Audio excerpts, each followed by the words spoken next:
Gostaria, então, de convidar a nossa primeira palestrante, a doutora Bianca Dano Orongoso, que irá falar para a gente sobre o tratamento fisioterapêutico para crianças com distúrbios respiratórios do sono e sobre a indicação de ventilação não invasiva e de outros recursos. A doutora Bianca, ela é fisioterapeuta pela Univale, ela é mestre em fisioterapia pela UDESC, especialista em fisioterapia respiratória pela Sobrafir e doutoranda em ciências do movimento pela UDESC e com doutorado sanduíche na Universidade do Porto, em Portugal. Ela também é fisioterapeuta responsável pela Sonomax e fundadora da Respimax, que trabalha com reabilitação cardiopulmonar. Ela também é professora de pós-graduação da Faculdade Inspirar. Doutora Bianca, seja muito bem-vinda e obrigado por estar aqui conosco hoje. Obrigada, doutora Marina, obrigada pelo convite da Câmara Técnica do CREFIT 3, é um prazer estar falando sobre fisioterapia respiratória, ainda mais sobre fisioterapia respiratória nos distúrbios do sono e em pediatria. Então, é uma satisfação muito grande. Como a doutora Marina bem comentou, eu estou no doutorado, né, doutorado sanduíche, então nesse momento estou em Portugal fazendo essa transmissão. No Brasil são 8 horas da manhã, aqui já é meio-dia, e vamos conversar então sobre os tratamentos nos distúrbios respiratórios do sono em pediatria. Fiquem à vontade, quem está assistindo, para mandar perguntas, a gente vai ter um tempinho no final da palestra para responder as perguntas que vierem ao longo dessa sessão, então pode ser quase que uma interação mesmo, tá joia? Vamos lá então. A gente vai conversar hoje sobre os distúrbios respiratórios do sono em pediatria, quais são eles, né? Qual que é a prevalência desses distúrbios, quais são também os principais fatores preditivos, como se faz o diagnóstico em criança, a gente tem uma triagem um pouco diferente do adulto, quais são os possíveis tratamentos, e daí aí que a gente vai focar mesmo na prescrição ou não de VNI, de qual tipo de VNI, de qual interface, e, por fim, as nossas considerações finais. Quais são, então, os tipos de distúrbios respiratórios do sono em pediatria? Gente, a gente tem a última classificação de distúrbios de sono, a gente tem uma classe de 64 tipos de distúrbios de sono, essa é uma classificação internacional. Os 64 tipos são divididos em 7 subcategorias.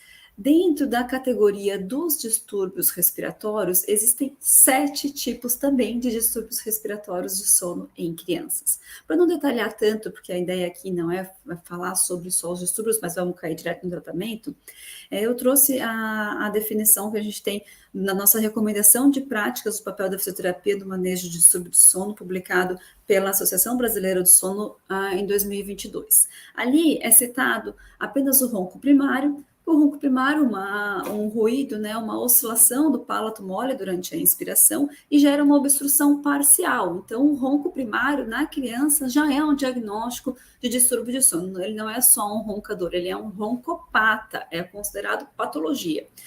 Existe também a resistência de vias aéreas superiores, que por hora no adulto não se classifica mais, mas na criança sim. Então, o aumento do esforço muscular durante o sono devido à resistência de vias aéreas superiores. Isso é mensurado principalmente pela alteração das pressões de esôfago na pediatria, na criança, tá? Que é um tipo de medida que pouco se usa na polissonografia do adulto, mas da criança é bem comum. E a hipoventilação obstrutiva, então, seria uma hipoventilação prolongada, obviamente associada à hipóxia, em alguns casos com carga hipercápnica, e que pode haver ou não a obstrução das vias aéreas, certo? Então, isso é o que a gente tem, resumidamente, de distúrbios respiratórios do sono em pediatria. Tem algumas patologias congênitas, hipoventilação central, enfim, algumas outras variedades. Esse gráfico, infográfico, né, ele é muito interessante porque ele traz o contexto geral da apneia obstrutiva do sono. O que envolve isso tudo? Então, o grupo de Randerati publicou agora também em 2022 quais são os fatores correlacionados da patofisiologia. quais são os biomarcadores da apneia obstrutiva do sono. Então, a gente, por um tempo, olhava só a apneia, só o índice de apneia e hipopneia, mas nossos colegas também vão falar do índice de dessaturação, outros fatores que são bem evidentes e bem importantes para a avaliação da apneia obstrutiva do sono. Quais são os desfechos, né? A gente tem uma correlação muito forte de presença de apneia do sono com um maior risco de mortalidade, de morbidade, de agravamento e aparecimento de doenças cardiovasculares. Quais são os parâmetros antropométricos muito relacionados com a apneia do sono? Então, se sabe que, principalmente do sexo masculino, mais que 55 anos, com uma circunferência de pescoço aumentado, com índice de massa corporal acima de 26 quilogramas por metro quadrado. Então, normalmente a pessoa com sobrepeso, ela tem um fator de predisposição maior, além das alterações crâniofaciais. Então, retrognatismo, né, encurtamento de via aérea superior, da região óssea, e de volume de via aérea superior, que é medido pela tomografia computadorizada. A gente tem as comorbidades, que fazem agravar a apneia do sono. Na criança, como comorbidades, a gente pode estar citando a síndrome de Down, asma, fibrose cística, outras doenças neuromusculares, normalmente estão caminhando muito próximas, assim como a obesidade infantil. Quais são os sintomas que essa pessoa vai apresentar, né? O cansaço durante o dia, sonolência, irritabilidade, prostração, ansiedade, e como que se faz o diagnóstico, especificamente o padrão ouro, que ainda é a polissonografia. Então, quando a gente fala em apneia obstrutiva do sono, não é só parar de respirar e colocar um CPAP, né? Existe todo um contexto que deve ser bem compreendido. Na criança, a gente tem uma incidência bastante variável. Então, na literatura, tem algumas literaturas trazendo o que eu peguei de espectro mais amplo, tá? Entre 1 a quase 6%. Alguns autores trazem de 6 a 4, de 3 a 6, de 1 a 4, enfim. Eu ampliei esse espectro porque o que varia? A dificuldade do diagnóstico na criança. Já é difícil diagnosticar o adulto. A criança, então, é um desafio imenso. A gente já vai descobrir por quê. Então, a gente tem essa incidência, o que é bastante, se for considerar que quase 6% das crianças têm algum distúrbio respiratório do sono. Isso é bastante coisa e é algo que normalmente é tratável, né, na grande maioria. E 60% dessas crianças têm fator obesidade associado. Então, isso é um ponto que tem que ser abordado sempre, sempre, sempre, porque a gente sabe que a obesidade não vai acarretar exclusivamente na apneia obstrutiva do sono, mas em várias outras doenças que podem ser desenvolvidas de forma crônica e a criança carregar ao longo da sua vidinha. Os sintomas na criança, eles também são diferentes do adulto. A criança, quando está cansada, sonolenta, ela não fica tão prostrada e recolhidinha no cantinho, assim como o adulto, digamos, né? Assim, desanimada. Então, ela manifesta com irritabilidade. Então, a criança, às vezes, é muito próximo o diagnóstico, muito sutil, diferenciar uma criança hiperativa de uma criança com distúrbio respiratório, ou os dois associados, porque ela fica irritada, ela quer fazer coisas, ela não sabe lidar com esse cansaço crônico.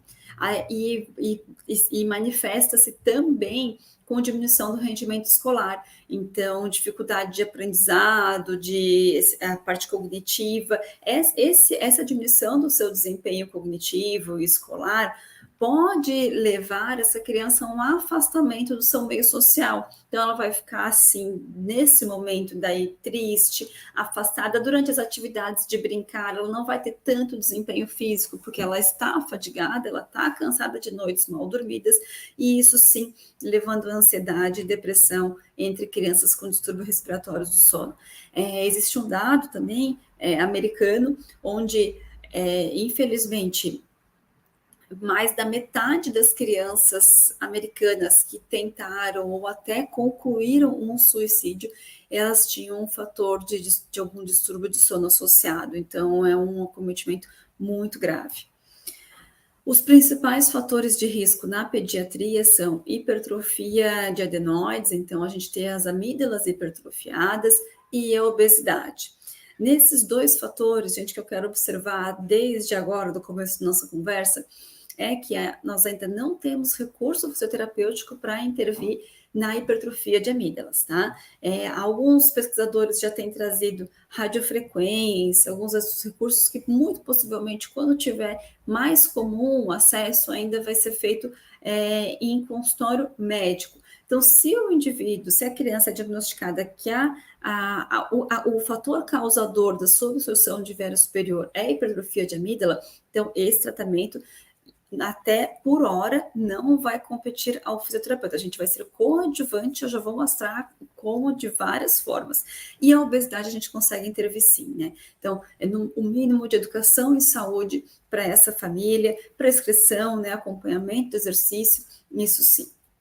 Outros fatores de risco são os respiradores orais. O respirador oral, até se ele tiver uma obstrução nasal por um desvio de septo muito importante, ele tem uma caracterização de diminuição de força muscular, de diminuição de tônus muscular de garganta e pescoço, de viária superior. Então, essa musculatura que vai manter a permeabilidade da via aérea, que vai manter essa via aérea aberta durante o sono, ela está enfraquecida, ela está com tônus diminuído e ela tem muito mais chance de causar um colapso da via aérea e uma obstrução durante o sono.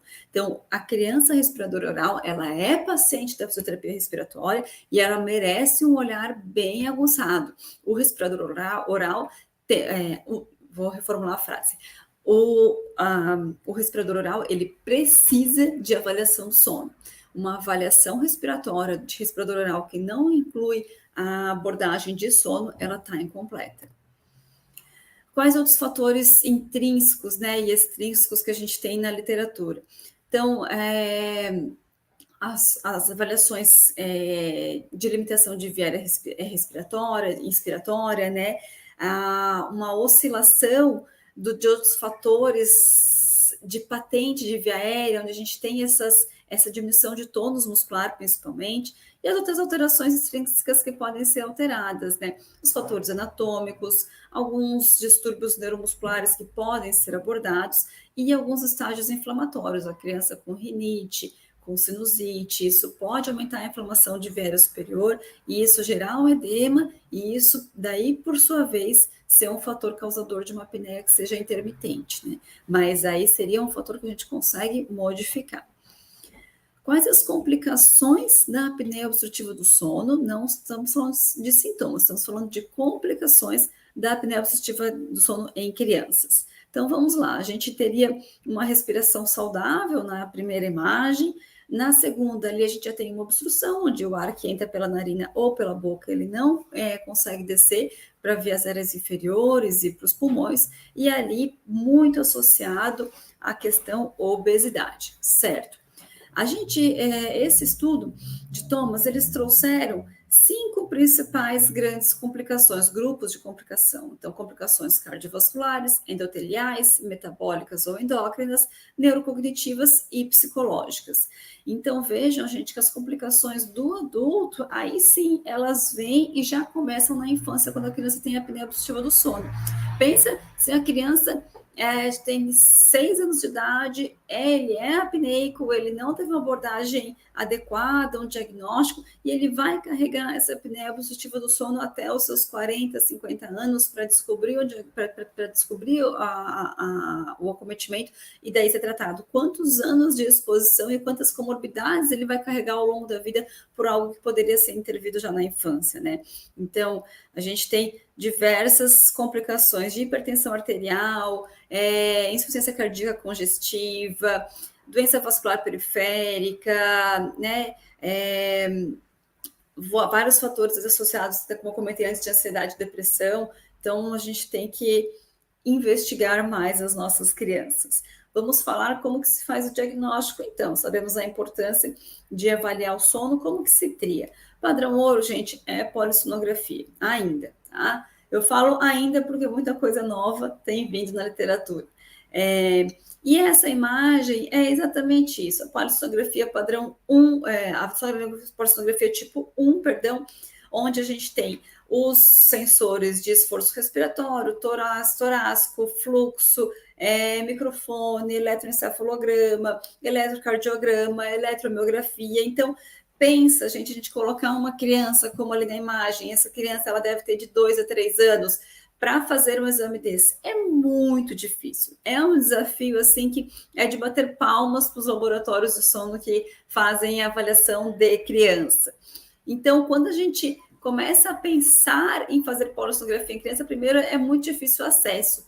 Poucos lugares aceitam fazer em crianças e têm a habilidade, competência técnica e os sensores adequados para fazer em pediatria. Aí a gente se depara também com essa situação que também acontece no adulto. Entra no laboratório do sono, enche o indivíduo de sensores, né, coloca uma câmera, as pessoas assistindo e só recomenda para o indivíduo, ok, agora durma normalmente. Então é muito difícil.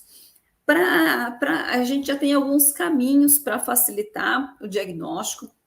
Tem um documento da Academia Americana de Medicina do Sono de 2017, que já foi um paper falando da indicação ou não da polissonografia do tipo domiciliar, que é a tipo 3, que seria a imagem da menina dormindo na lateral, já tem bem menos canais, e seria específica para os distúrbios respiratórios, não para outros, certo? No paper de 2017, não havia recomendação para esse tipo de exame na pediatria, mas eles já estão fazendo um update desse documento. Ele está sendo desenvolvido no site da Academia Americana de Medicina do Sono. Quando algum paper, algum guideline, né, está sendo desenvolvido, a gente já tem esse tópico no site. Então, provavelmente, esse ano vai sair uma atualização com alguma recomendação, com algumas orientações específicas para o exame feito domiciliar em pediatria. Mas, também, a ARS já publicou em 2020, então, a recomendação para o uso da polissonografia tipo 3, os devices domiciliares, para o diagnóstico de distúrbios respiratórios, distúrbios respiratórios do sono em adultos e em criança. O que sai principalmente de recomendação nesse documento da Sociedade Respiratória Europeia Respiratória? Critério para pediatria, o estadiamento para pediatria é válido pela recomendação deles de 2 a 13 anos. A partir de 13 anos e a avaliação clínica antropométrica da criança, do adolescente, a partir dos 13 anos e 12 meses, ele vai para critérios do adulto, certo?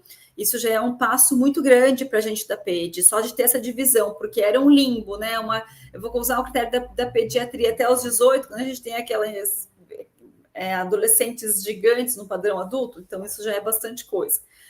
Poucos estudos que comparem diversos tipos da apneia, da polissonografia tipo 3, porque a gente tem algumas marcas, alguns algoritmos de identificação, então qual que é o mais preciso? Se eu avaliar com um aparelho X e o Y, vou ter o mesmo diagnóstico, não tem pouco estudo comparando os equipamentos que normalmente são utilizados.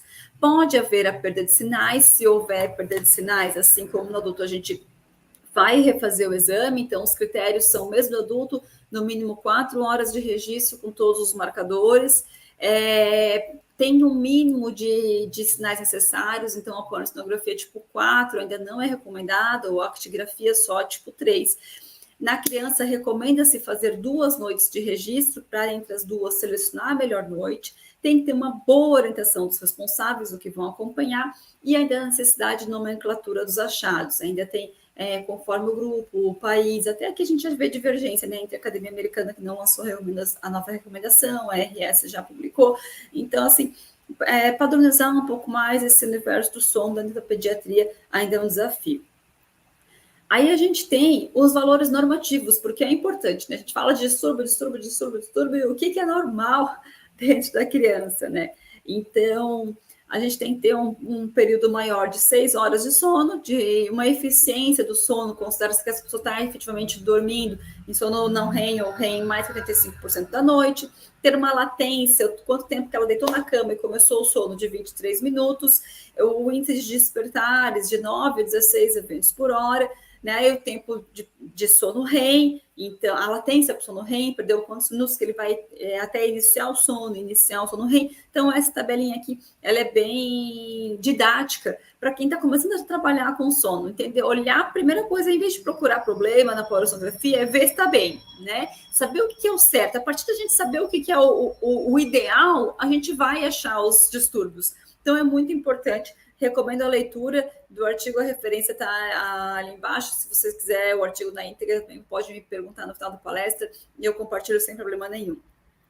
No nosso grupo, de antemão, a gente já publicou em 2021 essas recomendações das polissonos domiciliares em crianças. A gente encarou o desafio de fazer a polissonografia tipo 3 em pediatria, e nesse estudo a coleta foi feita em 2018, a gente já havia tomado por decisão de critério colocar 2 noites e selecionar a melhor noite, e assim nós fizemos. Foi um N baixo, pequeno, porque é muito difícil, né, fazer coleta com pediatria, e a gente fez 5 crianças, cada uma, então, das 5 crianças foram 10 anos de sono, a gente selecionou a melhor noite de cada um, e tem um estudo descritivo dessas crianças saudáveis publicados.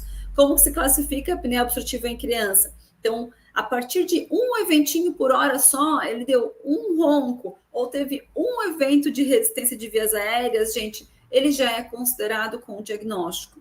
Então, a criança, ela não deve roncar, ela não deve ter resistência de vias aéreas, né? Então, a gente tem, quando vai para a apneia obstrutiva do sono mesmo, então, de 1 a 5 eventos, essa criança é considerada leve, de 5 a 10 eventos, ela tem um distúrbio moderado, e mais que 10 eventos, ela é grave. Acho que cabe o comentário aqui também, que no adulto, então, ele vai começar a partir de 15 eventos por hora, de 15 a 30, e mais que 30 eventos por hora, certo? Então, na criança, a partir de um evento já é considerado distúrbio respiratório do sono. Então, a gente tem alguns consensos, né, como eu comentei antes, da Academia Americana de Medicina do Sono, da ARS, e da American Academy of Pediatrics, também tem algumas recomendações para quem está na área, tem que estar por dentro do que está sendo falado, né, dito no mundo nessa área do sono em pediatria. A avaliação clínica também vai entrar a avaliação da obstrução de vias aéreas, então a gente tem a classificação de Brodsky, que é o quanto que as amígdalas obstruem dessa via aérea. E embaixo, que é uma lampate, é a postura da língua. Vamos lá. Então, o ideal nas duas imagens, na imagem de cima primeiro, vamos falar de Brodsky, é que esse indivíduo esteja no estágio 1, 2 ou 3, ali tem 5. Se ele estiver obstruindo mais que 75% dessa via aérea pela hipertrofia das amígdalas, alto risco de apneia obstrutiva do sono. E embaixo, também, o nível 1 e 2, ele seria normal, e o nível 3 e 4, mais que 75% de obstrução da via aérea pela postura da língua, alto risco de apneia obstrutiva do sono. Essa classificação é muito simples, a gente está no consultório, pede somente para a criança abrir a boca e deixar a língua repousada. E a gente já vai bater o olho e já vai conseguir ter uma classificação tanto de Brodsky quanto de Mallampati. Bem importante. Tem a tomografia computadorizada, como eu comentei, que a gente consegue ver o volume da via aérea desse indivíduo. Não é tão comum, é mais usado para pesquisa e para os cirurgiões bucomaxilofaciais que usam bastante. Quando a criança tem alteração craniofacial, né, e que vai fazer o avanço de maxila, de mandíbula, enfim, a abertura dessa via aérea de forma cirúrgica, aí esse exame é feito com mais rotina. A gente tem alguns questionários validados no Brasil, para a triagem de distúrbio respiratório e de outros distúrbios do sono, importantíssimos para a clínica. Se você não tem os outros recursos, então um questionário desse é facilmente aplicável, já dá um norte maravilhoso para como que é a condição de sono da criança. Claro que quem vai responder os questionários são os cuidadores, né, os responsáveis, e também pode ser feito um diário de sono. Muitas crianças têm alteração de ritmos, de ciclo, né, de ritmo circadiano, então o diário de sono é bem indicado também. Vamos falar de tratamentos, né? Foi uma introdução longa, mas acho que era necessária para a gente chegar nesse momento. Quando tratar essa criança, gente? Então, eu descobri que ela tem apneia do sono, posso esperar crescer? Posso? Ela ainda tem 3 anos, vamos esperar a maturação, o próximo estirão de crescimento? Não, gente, quando tratar essa criança é o mais breve possível. Tem o diagnóstico, ela já tem que estar agendada para iniciar o seu tratamento o mais rápido possível. Então, o tratamento normalmente vai ser executado quando essa criança tem um índice maior que 5 eventos por hora, ou então de 1 a 5 eventos por hora, associado a comorbidades. Então, né, podemos usar isso exatamente como critério. Vai tratar o mais breve, mais que 5 eventos, ou 1 a 5 com comorbidades. Qual que vai ser o objetivo do tratamento, independente de qual for escolhido para essa criança? Reduzir os sintomas diurnos, melhorar a qualidade de vida e a qualidade do sono, e evitar consequências tanto a curto como a longo prazo, né? Então, a gente vai melhorar não só o sono, mas a vida dessa criança e diminuir as possíveis comorbidades que seriam desenvolvidas. Um bom tratamento de apneia obstrutiva do sono vai ter principalmente, gente, e principalmente não, obrigatoriamente, esses 3 componentes, né? Então, ele vai precisar influenciar na regulação respiratória durante o sono, que em alguns momentos pode ser até uma intervenção medicamentosa. Vai precisar de estimulação para treino de músculos de vias aéreas superiores e vai precisar de algum suporte para dilatação das vias aéreas superiores, certo? A gente tem alguns recursos para cada um desses 3 componentes, mas eu achei também essa imagem, ela fica muito clara, que o tratamento da apneia obstrutiva do sono não é colocar CPAP, gente. Isso vocês podem gravar essa imagem para o adulto também, certo? A gente precisa de algumas questões associadas para definitivamente falar que esse paciente está sendo tratado, certo? Não é só colocar uma VNI, porque isso ele faz, pode fazer até de forma independente, não é o ideal, mas a gente tem que ter um olhar completo para essa condição. Então, preciso diminuir os despertares, posso, às vezes, ali eu tenho que diminuir o fator de resistência respiratória, tem que estimular esse drive respiratório, tem que ter uma compensação muscular, porque ele está tendo baixo fluxo, talvez por fraqueza muscular, né? E todo o mecanismo de via aérea superior, certo? Aí a gente tem um outro documento maravilhoso aqui da Espanha, que traz quais são os principais tratamentos, então. Vamos fazer um compilado, um resumo. O que tem de tratamento de apneia obstrutiva do sono na pediatria? E disso dali a gente vai escolher qual que é o fisioterapeuta que vai intervir e vamos nos aprofundar. Então, prioritariamente, gente, a criança, quando tem hipertrofia de amígdalas, ela vai para abordagem cirúrgica, tá? Isso não, muito poucas crianças não vão ter indicação cirúrgica.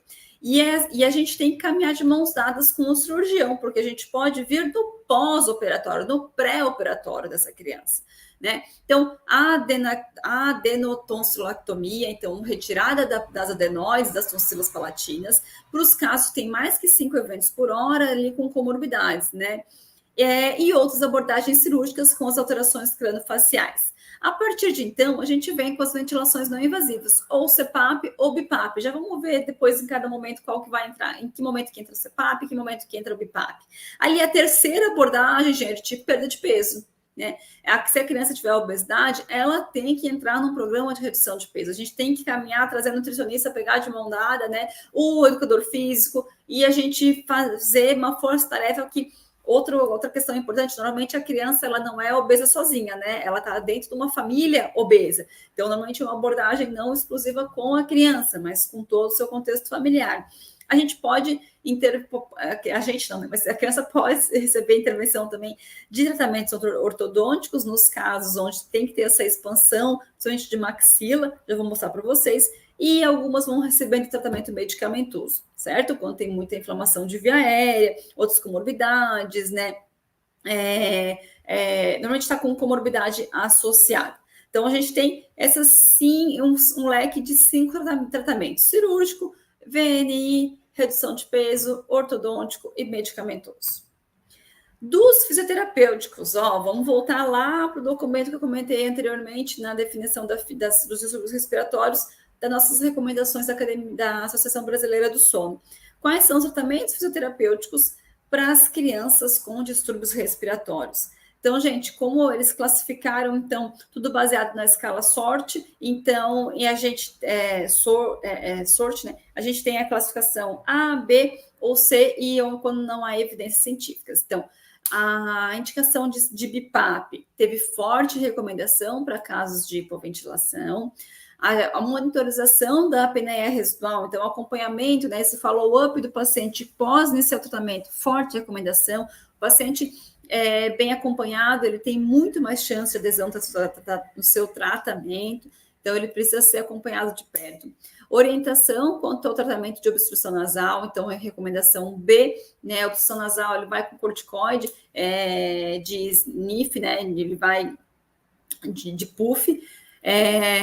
Educação dos pais e cuidadores da criança, recomendação B, me chamou a atenção, normalmente isso está entre recomendação A, fortíssima para adesão. Estratégias de dessensibilização, isso é super importante para essa criança receber de uma forma mais leve o tratamento, porque não é fácil, né, gente? Um adulto usar uma máscara para dormir não é confortável, para a criança o desafio é vezes 10. Tem indicação de fazer uma rotação nasal, interface nasal ou rodízio das máscaras para não ter lesão de face. Quanto que isso tem de evidência? Ainda tem pouca evidência, mas é uma prática que a gente vê bastante na rotina clínica. Vamos lá. Então, os tratamentos, né, tanto a adenoctomia, a tonsilectomia ou ambas, vai ser esse tipo de condição. Tem a hipertrofia, é feita a retirada, é feita a sutura, a cicatrização vai levar de 2 a 3 semanas a cicatrização inicial e o pós-operatório completo depois de 6 meses de acompanhamento. Antigamente se fazia palatomia, então era retirada até parte do palato mole. Hoje pouquíssimo se faz, tá? Antigamente eu digo até uns 15, 20 anos atrás. Mas pode acontecer de vocês encontrarem na clínica algum adulto que fez essa cirurgia há alguns anos. O que acontece, gente, nas cirurgias de adenectomia ou tonsilectomia é que de 40% a 75% dos casos continuam com a apneia residual no pós-operatório. Então, por que isso? Porque não era o fator hipertrofia de amígdalas o fator causador exclusivo, certo? Então, por isso que a avaliação ela é muito importante. Se essa criança ela tinha uma hipertrofia de amígdalas, mas ela já tinha fraqueza muscular respiratória de vias aéreas superiores, ela tem um volume de língua aumentado, ela tem uma obesidade associada, outra alteração craniofacial associada, a cirurgia por si só não vai ser um milagre desse indivíduo. Então, vejam, gente, em alguns casos, mais da metade das crianças faz a cirurgia e depois precisa de outro tratamento. Pode me perguntar, tá, Bianca, então a cirurgia foi desnecessária? Não, de forma alguma.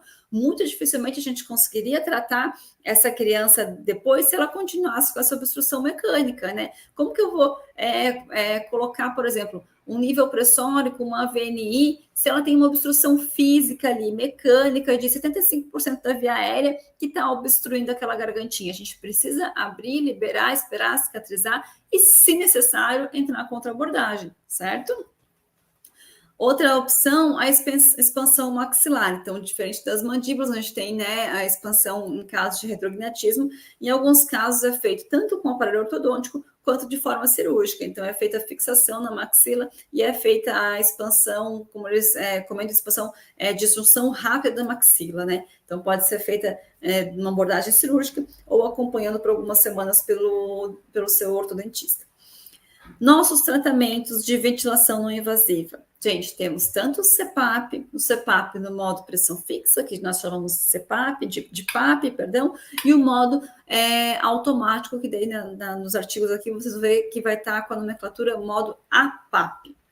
A gente tem também o BIPAP, que é o bilevel, com 2 níveis pressóricos, pressão inspiratória, pressão expiratória, dependendo do caso, se for automático, aí tem pressão inspiratória mínima e máxima, tem alguns com modos ventilatórios, e também a gente tem o catéter nasal de alto fluxo, né, que em alguns casos tem sido indicado para tratamento de distúrbio respiratório do sono em pediatria também. Então, vamos falar sobre esses nossos aparelhinhos bem conhecidos da fisioterapeuta respiratória.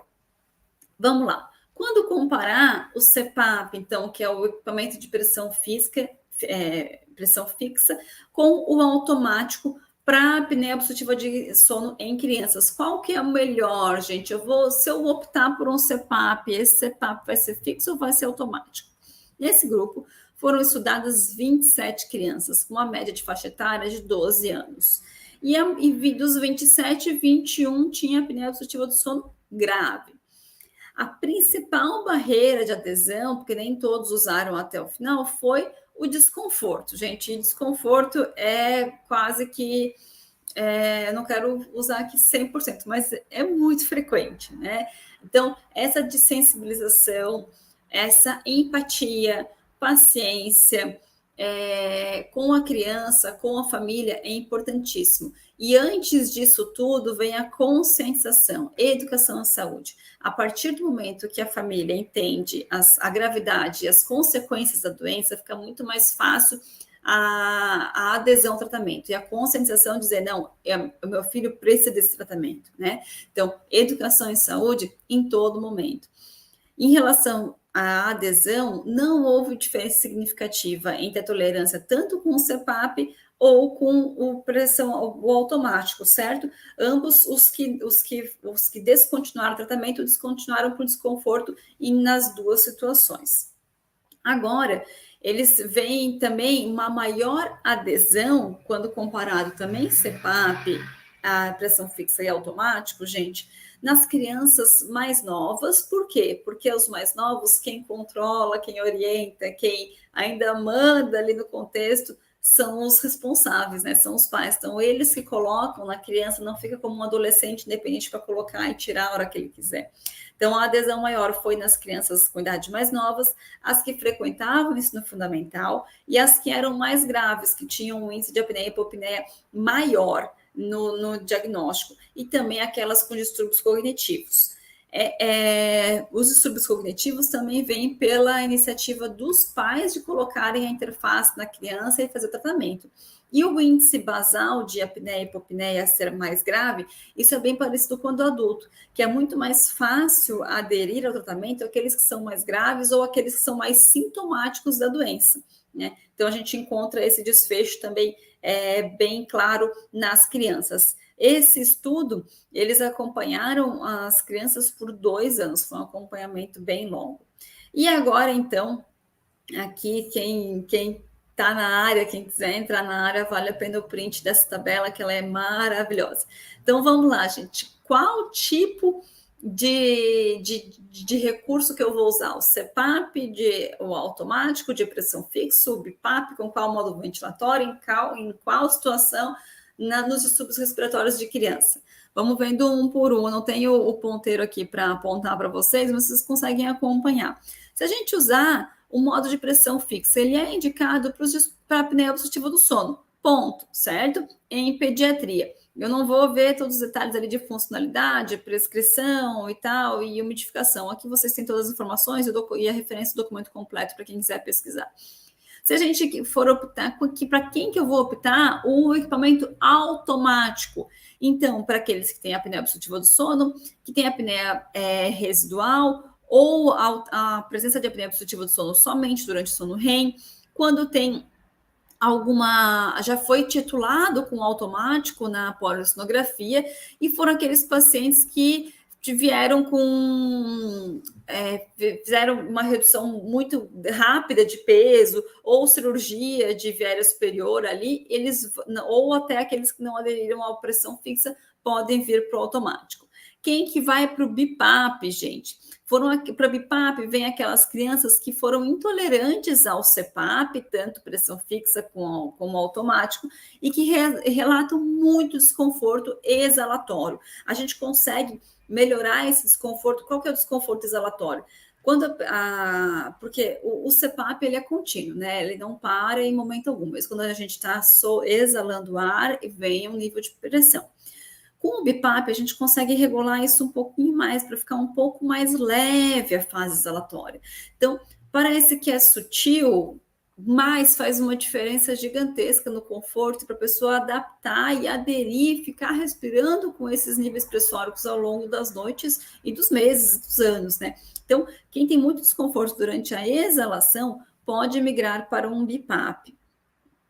A gente tem, então, com modo ventilatório espontâneo ou do drive direto do paciente, para aqueles também com apneia posicional, aqueles que não tiveram tolerância a uma pressão de CPAP muito alta, e aqueles que também já foram titulados na polissonografia com BIPAP.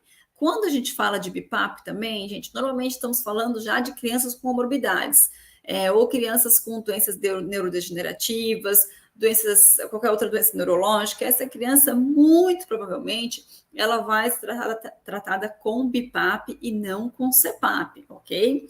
No modo espontâneo, né, controlado, então também aquelas que apresentam, além da apneia obstrutiva, apneia mista, apneia central, hipoventilação persistente e, enfim, outros distúrbios de sono mais que a gente vai ver na polissonografia qual tipo de apneia que ela teve, não só a gravidade, mas qual que é o tipo de apneia que ela apresentou. E também o BIPAP ventilado com suporte ventilatório, síndrome de hipoventilação da obesidade, também apneia obstrutiva central congênita, né, síndrome de hipoventilação central congênita. Então, as doenças um pouco mais complexas em relação à apneia obstrutiva do sono, basicamente. Nem toda criança com apneia obstrutiva do sono, então, vai para BIPAP, certo? E o cateter nasal de alto fluxo, em que momento que entra? Normalmente nos bebês menos que 18 meses, certo? Aqui nesse documento, eles avaliaram 22 bebês com índice de apneia muito alto, né? 28 eventos por hora.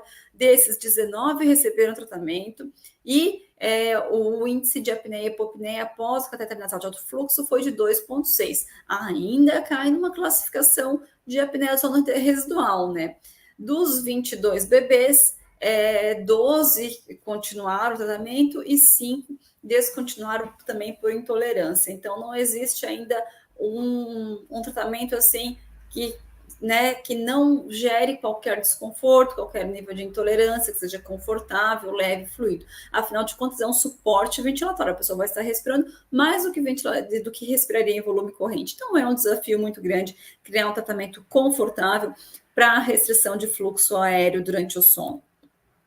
A gente tem alguns modelos de BIPAP, eu trouxe aqui só alguns modelos comerciais para vocês verem, um da Philips, um da ResMed, um da Lovestein, não tenho conflito de interesse com nenhum deles, mas vai variar o modo ventilatório, o tipo que você precisa, ou pode ir para os recursos mais simples, entre aspas, mas nenhum é simples dentro de VNI, né? Mas existe um modelo, uma indicação clínica para cada equipamento, não é um equipamento para todos, certo? E existe agora algum modo ventilatório para pediatria? Essa pode ser a peça-chave, né? Até no CIFIR, a gente teve agora em junho em Brasília, foi o último evento que eu fiz antes de vir para Portugal. A gente estava discutindo lá nos estandes e tinha um engenheiro clínico chinês, estava junto com a Lovenstein, e a gente estava conversando, e ele ainda falou, Bianca, vamos criar um modo ventilatório para pediatria, né? Eu vou dizer assim que eu aceitei o desafio, mas eu preciso de outros loucos para caminhar junto nisso comigo. Então, se tiver alguém aí que queira começar a pensar nisso e a gente encarar um desafio gigantesco, mas que com frutos maravilhosos clinicamente, pode vir falar comigo e vamos, quem sabe, ganhar espaço aí desenvolvendo algo parecido com isso. As interfaces, a gente tem algumas formas, então, as pillows, as híbridas, as nasais, as horas nasais. Qual interface vai para quem? Vamos tentar desmistificar também a questão das interfaces. Eu gosto muito dessas imagens ali da lateral, que é de um estudo de 2022, lindo, com tomografia computadorizada numa criança, em algumas crianças, mas ali são duas, com máscara oronasal, certo? Então, ali na imagem superior à esquerda, a gente tem a criança somente com a máscara oronasal. Dentro da máscara oronasal, a gente consegue abrir a boca. A gente fica assim, ó, né? E ela está sem a pressão do CPAP ligada, só com a máscara e a boca aberta. Vejam como o espaço ali posterior entre a língua e o palato mole dela já é pequenininho. Aí na imagem da lateral, mais à direita, é a mesma criança com a mesma máscara e colocado 15 centímetros de água no CPAP dela. Aquela língua foi projetada posterior e terminou de obstruir a via respiratória dela. Então, gente, se tiver com a máscara nasal, tem que encontrar uma solução para que a boca se mantenha fechada dentro da interface, certo? Ali embaixo acontece a mesma coisa. Na verdade, ela está na primeira imagem como se fosse acima, uma outra criança, máscara oronasal, boquinha aberta, e na imagem da lateral à direita, ela está com a máscara oronasal, 15 centímetros de água, contudo, oclusão da boca fechada. Esse fluxo respiratório está vindo via nasal. E vejam como aumenta aquela área escura entre as flechinhas brancas, que é a área de volume da via aérea. Então, aquilo lá, aquela via aérea pretinha ali, que a gente está vendo entre as flechas, é o que a gente queria o tempo todo. Passagem de ar, preciso daquele espaço para respirar. Em todas as outras 3 imagens, esse espaço ou ele nem aparece, ou ele está muito pequeno, não tem passagem de via aérea. Então, gente, prioritariamente, na pediatria, a gente vai pegar uma máscara só nasal, tá?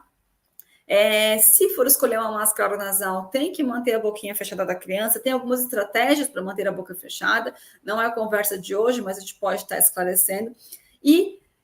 Não é a recomendação, ainda não tem tanta evidência, mas a troca dessas interfaces é bem interessante na pediatria. A criança ter pelo menos 2 modelos e usar umas 2 semanas uma interface, outras 2 semanas outra, final de semana, para evitar as lesões de pele e as alterações craniofaciais pela pressão da interface no rosto ao longo dos anos, certo? Existe também a terapia miofuncional. A terapia miofuncional, por alguns, já é vista como o novo CPAP, acho bem audacioso esse comentário, mas se vê bastante. E ela tem por objetivo a dilatação da via aérea superior. A terapia miofuncional ela vai trabalhar no movimento, força, propriocepção e endurance das musculaturas de garganta e pescoço. Ainda tem pouca evidência, né? Mas ela pode ser considerada e ela deve ser considerada como tratamento quando nenhum dos outros está disponível. Ou naquelas crianças que a gente identifica fraqueza muscular de via aérea superior. A terapia miofuncional ela é muito abordada pelo fonoaudiólogo e pode ser feito, a gente tem feito, no adulto tem muito mais evidência. Esses comentários são dentro do universo da pediatria, certo? Do adulto a gente tem até uma revisão da Cochrane trazendo a redução importante do nível de apneia obstrutiva do sono, do IAH, em pacientes que fizeram terapia miofuncional. Importante, como qualquer outro músculo do corpo, a terapia tem que ser mantida, não adianta fazer uma abordagem, né, e deixar de fazer esse tratamento, ele precisa ser contínuo, né, o paciente vai fazer e vai ter a redução do seu índice de apneia. No estudo de Camacho, por exemplo, teve redução de cerca de 50% do índice de apneia e diminuição da escala de sonolência diurna. Pensem, se o fator for fraqueza muscular associada à obesidade, a gente entra num programa de redução de peso e fortalecimento da musculatura da face, a chance de ter um sucesso é bem grande, cada um com a sua indicação. Gente, nosso maior desafio, já finalizando aqui, dentro das terapias para apneia obstrutiva do sono, por enquanto ainda é a adesão. Eu falei disso algumas vezes na nossa conversa de hoje. A gente tem que usar de estratégias de sensibilização. Coloquei esse slide colorido, interativo, justamente para a gente trazer para o universo da pediatria. Então, pegar a criança, colocar a máscara na gente, na mãe dela, no pai dela, no ursinho, na bonequinha, e mostrar para ela que é algo que ok. Pode fazer uma exposição gradual, então colocar de fora, ela sentir o arzinho e ir aproximando, fazer uma comparação com a nebulização. Claro, obviamente, são coisas distintas, mas eu estou falando de processos de sensibilização, certo? Brincar com o ventinho fresquinho no rosto, fazer voar o cabelo, né? Sempre trazer um reforço positivo, que legal, que bacana, nossa, você é incrível, você vai estar com o pulmãozinho muito cheio, muito forte, você vai ficar super bem, reforço positivo é essencial na criança, e sempre associar com atividades prazerosas, certo? Se tem uma coisa assim que é importante trazer para a pediatria, é isso. Não adianta, tem que ser tal máscara, tem que ser assim, tem que ser assado. Não, a gente precisa dessa conexão, dessa empatia na pediatria, e as coisas fluem de uma forma muito mais leve. Tem um livro que se chama The Magical Mask, que é da Resmed, eu deixei o link para acesso, se vocês tiverem interesse, gente, que é maravilhoso. A Resmed, então, desenvolveu esse livro há alguns anos já, se não me engano, mais de 10 anos. E ele traz a historinha, né, da menina que precisa usar a máscara, e vem a coruja e traz de presente o CPAP, perdão, precisa usar o CPAP, mas eles falam muito da máscara. Então, vem a corujinha atrás de presente, a mãe acompanha, o pai acompanha, é bem legal, assim, fica uma identidade para a criança, uma identificação com uma outra criança, né? Um desenho animado, talvez uma princesa que precisa de uma VNI. Eu adoro esse livro. Eu tenho e sempre mando quando tem atendimento em pediatria, eu compartilho o PDF com os pais para que eles possam ter e mostrar para a criança em casa. Acho que esses recursos, eles são muito valiosos para a gente dentro da pediatria, certo? Então, como mensagem final, gente, o que eu tenho para deixar para vocês é: cuide do sono da sua criança, né? A criança, a qual está nas suas mãos de responsabilidade para cuidado, para reabilitação, para melhora da condição do padrão respiratório. Isso é importantíssimo. A gente não respira somente acordado, a gente respira dormindo, né? Tem aí meu contato, podem ficar à vontade, e deixo vocês, então, sendo acompanhados agora no desenvolvimento desse fórum científico da Câmara Técnica de Fisioterapia Respiratória do CREFITO 3. Passo a palavra para a doutora para a doutora Adriana. A doutora Marina estava antes de mim, e fiquem à vontade para mandar as perguntas que quiserem. Até mais.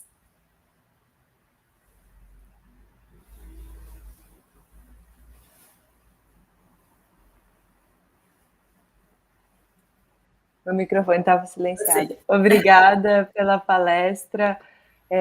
Obrigada por nos presentear, né, com uma aula tão interessante.